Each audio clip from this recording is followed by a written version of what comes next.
Hello, people who weren't able to be in class today. You get to watch the video, you lucky guys. We are on page 17 in the workbook. God creates Adam and Eve, and open up a Bible. We're going to read that now. Genesis 2, beginning with verse 4. So you can read along if you can hear, or just read to yourself. God creates Adam and Eve. All right, get us started, Will. One verse at a time. Thus the heavens and the earth were completed, and all their vast array. Start with verse 4, sorry. This is the account of the heavens and the earth when they were created, when the Lord God made the earth and the heavens. We're just going to go around the room, so you can take verse 5. Now when shrub had yet appeared on the earth, and no plant had yet sprung up, for the Lord God had not sent rain on the earth, but there was no one to work the ground. But streams came up from the earth and watered the whole surface of the ground. The Lord God formed the man from the dust of the ground and breathed into his nostrils the breath of life, and the man became a living being. Now the Lord God had planted a garden in Eden, and there he put the man he had formed. The Lord God made all kinds of trees grow out of the ground, trees that were pleasing to the eye and good for food. In the middle of the garden were the tree of life and the tree of knowledge of good and evil. A river watered the garden before it was Eden. From there it was separated into 4 headwaters. The name of the first is Pishon. It winds throughout the entire land of Havilah. where there is gold. I'll take that verse. The gold of that land is good. Aromatic resin and onyx are there also. Verse 13 then. The name of the second river is the Gihon. It winds through the entire land of Cush. The name of the third river is the Tigris. It runs along the east side of Ashur. And the fourth river is the Euphrates. The Lord God took the man and put him in the garden of Eden to work. The Lord God gave a command to the man. He said, "You may freely eat from any tree in the garden, But you must not eat from the tree of the knowledge of good and evil. If you eat from it, you will certainly die." The Lord God said, "It is not good for the man to be alone. I will make a helper suitable for him." Now the Lord God had formed out of the ground all the wild animals and all the birds in the sky. He brought them to the man to see what he would name them. And whatever the man called each living creature, that was its name. So the man gave names to all the livestock, the birds in the sky, and all the wild animals, but for Adam no suitable helper was found. You can go, Will.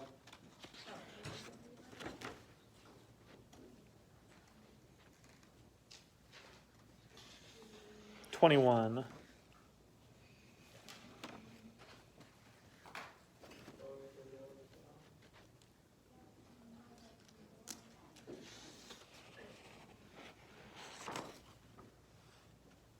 The Lord God caused the man to fall into a deep sleep, and while he was sleeping, he took out a rib and closed up the place with the flesh.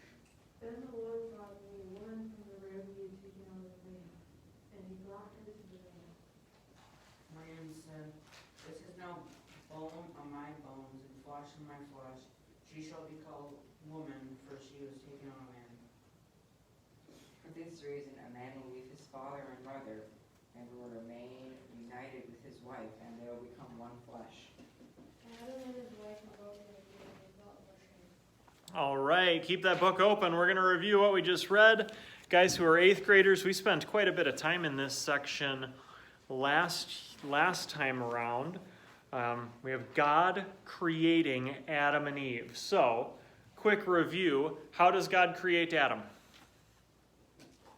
What did he do? Chase?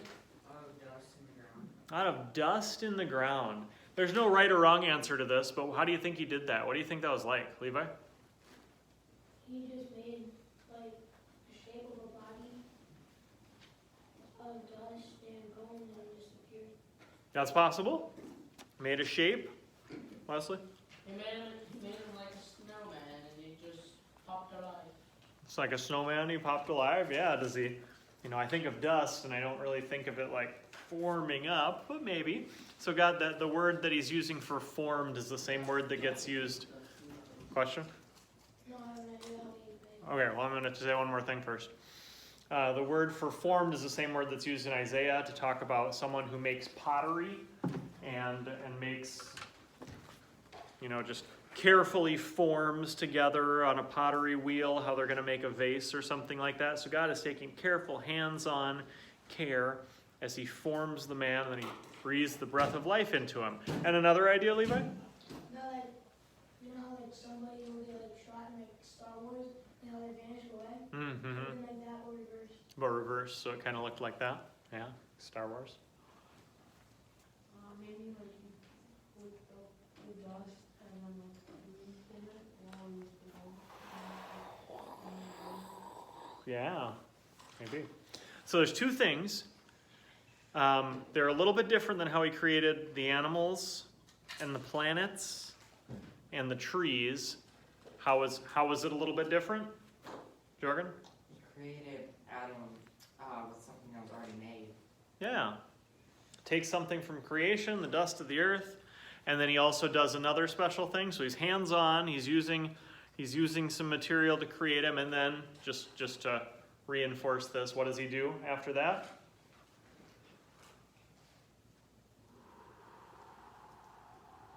breathes into his nostrils. The breath of life. Yeah, he gives him life. Adam's created in a special way. How is Eve created? What's that, Eli? From his rib. From his rib. So he's going to have him go to sleep. He's going to take out a chunk of Adam's side. He's going to take out his rib, and then he's going to use that to create Eve. All right, let's look at our questions. Question first? Does that mean Adam had, like, one less rib, Yeah, Adam would have. but he would have all of them? But what? He would have, like, all of them? Yeah, Or she have, like, one? Eve would have all of her ribs. Or an extra rib. I'm guessing she had everything. We would assume that Adam would have one less since he took from man to create her. I had a Sunday school teacher, I think, once tell me, and now all men have one less rib than women. What? That's not true. No. Unless there's something wrong, everybody's born with the same amount of ribs. But, yeah. Then there's other silly questions like, did Adam and Eve have belly buttons? They weren't born, they didn't have an umbilical cord. Would they have one? I don't know. I'm not sure. The Bible doesn't tell us. That would look weird though. It would look weird. Body's flat. It would look weird for us. Let's look at our first question here. Number 10 on page 17. What was different about the way God created Adam and Eve compared to the rest of creation? Levi? Create it from something? Yeah, so he didn't just use his word.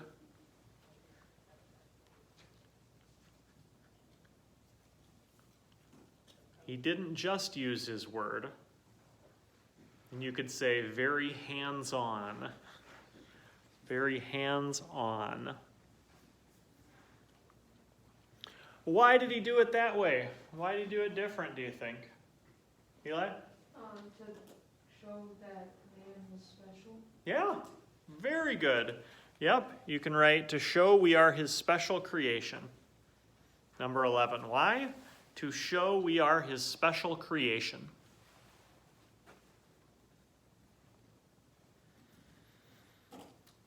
To show we are his special creation. All right, so number 12 says we're going to talk more about marriage when we get to the 6th commandment, all the way in lesson 23. But here we see God establishing or starting marriage. Question? You're going to answer it. Okay, yeah. So what was it that Adam was missing? A partner. A partner, a helper. Yeah, you can write that in for number 12. Adam was missing a helper. How did God teach him that? How did he teach him that he was missing a helper?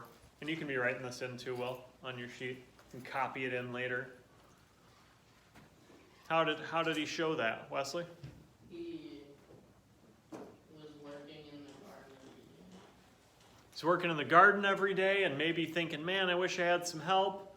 Maybe God actually does something else to show him that he's missing a helper. Jorgen? He looks at all the animals and has Adam name all the animals and see which one is going to be a helper for him. Yeah. Which one could be a helper. Yeah. God says, it is not good for man to be alone. And then he says, go count the animals, or go name the animals. So he starts naming them and then starts to probably realize, oh, there's 2 bears over there. There's 2 giraffes over there. Oh, there's 2 guinea pigs, or whatever he would have seen going around him.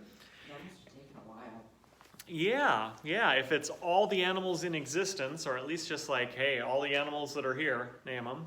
I wonder if it was like each different breed of dog or breed of cat, you know? Yeah, I'm guessing more like a basic species that would then, within their own species, kind of have different traits and stuff like that. Like if you were to have like a purebred dog. Yeah, and then develop more after that. But he notices that he's got nobody like him anywhere. So God fixes that problem and he creates Eve. Yep. Does that mean when Adam was naming all the animals, does that mean he named himself the human? I don't know if he would have named himself the human or if God would have told him who he was. The word Adam in Hebrew is the very same word for earth, dust. It's like God forms him and he names him like the dust man, almost. I think that's right. I'm going to have to check to make sure. Right.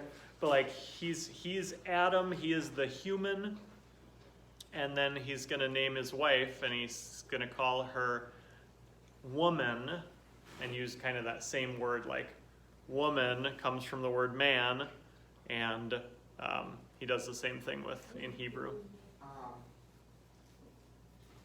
Wesley? How is a woman taking out of a man when women's have the baby? That doesn't make sense. And the Bible makes that point. Like at creation, the woman came from man. How? She was made from Adam's rib. So she comes from man in that way. And then women will have babies throughout all time after that. But it's really clear that like she is made to be his helper. She's made for him. She's made from him to be a perfect helper so that they can really work together and love and respect each other.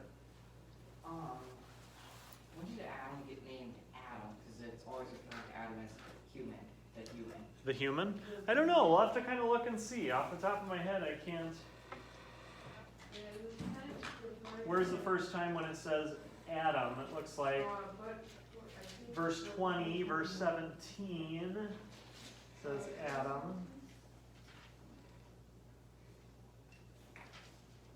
For Adam, no suitable helper was found in verse 20 of chapter 2.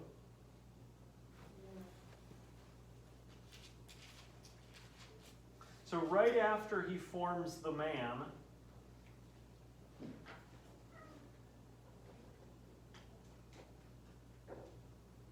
pretty soon after he forms the man, it says his name is Adam in verse 20, I guess. But, yeah, the Hebrew name for man, Adam, sounds like the Hebrew word for ground, Adamah. So like when he's saying Adam and ground and some of these kind of things, it's a similar words too. But yeah, sounds like he starts calling him Adam, the man. So Adam's missing a helper. We see this in verse 12. How does Adam respond when Eve is brought to him? Verse 23. What does he recognize? Well, This is kind of unrelated, but what did the snakes look like before the fall?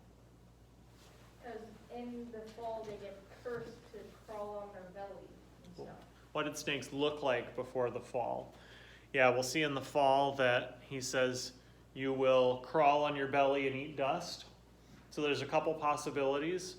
One is that they were more like lizards and they had some kind of legs. And now they don't, and he's cursed. Or they were always like that, without legs, but with the curse, now as they see snakes on their belly, now it's going to have a new meaning to it. That now it's going to be a reminder for us of Satan and crawling on the dust. So I'm not sure which one is, if they would have looked exactly the same before, or if there was a change that happened. Does that help? No? What does Adam know about Eve when he sees her, according to verse 23? Levi?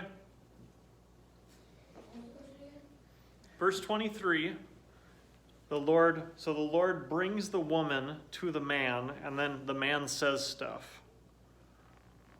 How does he react? What does he know when he sees her? Levi? He says, "This is now bone of my bone and flesh of my flesh." So he knew something. What does he know? That she was created out of him. Yeah, he gets it. He probably doesn't wake up like, ouch, this really hurts. But he knows, like, wow, she was created from me. Yep. Well, Isn't it kind of weird how he named her like he did with all the other animals and when we saw her? yeah, he names all of God's creation, and then he sees her and realizes, oh, God made her for me, from me, and he names her. It is interesting. Yeah. But he knows, too, that she is different. She was made in a special way by God, and God would even say both of them created in God's own image. Male and female, he created them. So it's not like man is like above women or something like that in respect to their status before God. They're both made in God's image. But it does also give us a glimpse that God did create the man to be the leader in the family. That the husband would have the responsibility to be the spiritual leader of his family. And that they would have this great relationship when the man was called to lead and his wife to be a good helper for him, and that they would both respect and love each other. But when everything was perfect, God said, this is how I want my families to be. So, number 13, here's what you can write in there. How did Adam respond when Eve was brought to him? He rejoiced in God's gift. He rejoiced in God's gift.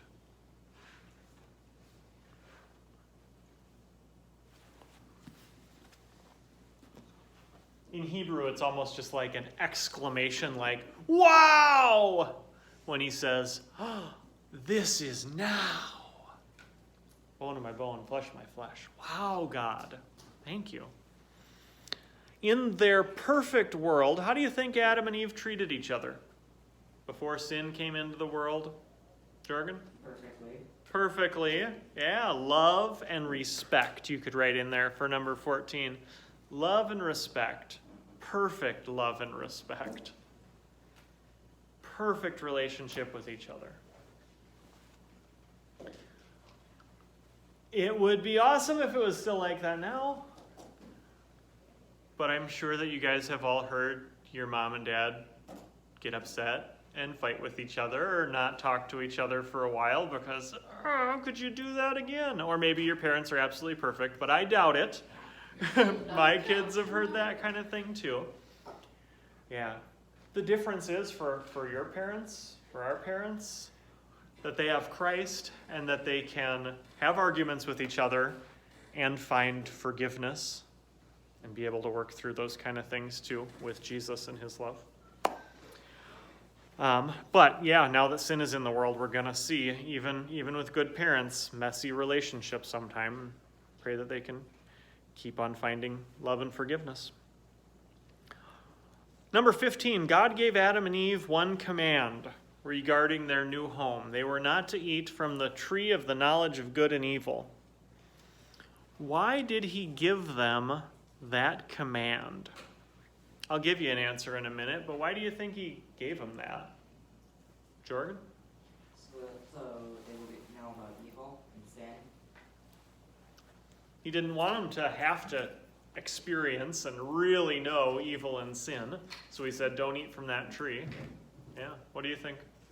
Because he knew they were perfect enough to listen to him. He made them perfect, and he gave them one command, because he knew that they loved him, and this was a way that they could show, all right, I'm going to follow this one thing. Yeah, it's good. Jordan? Why did he even put the tree in there? Right, because God could have just not created that tree, right? So why does he put it there if they're not supposed to eat from it? I think it's for that reason that Wesley was kind of saying, so that they could have the opportunity to show their love to him by obeying this command. Like everything was perfect, and God gave them the opportunity to say, I love you so much, I trust you so much, that I'll do what you say, and I'll stay away from that tree, and I won't eat from it. Yeah, it's kind of interesting. So here's what you could write in there.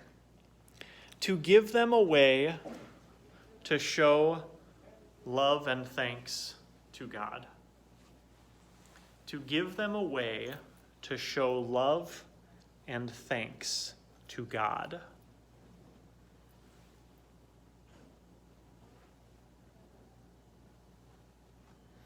To give them a way to show love and thanks to God.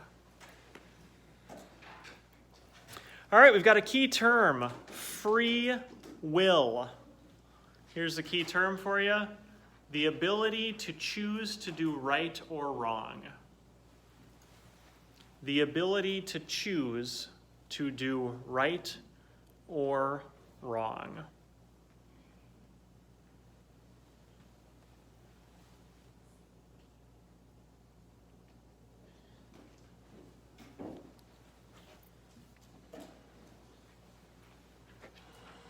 So Adam, that's what Adam and Eve had. God created them with free will, so they could choose to disobey God, or they could choose to obey God. And he gave them a command that they could follow. I wonder. They never would have eaten from the tree. Would everybody be naked? Always? Probably. And there would be no shame. Unless you're cold. Unless you're cold. Maybe the world would have just been a really good temperature for being naked.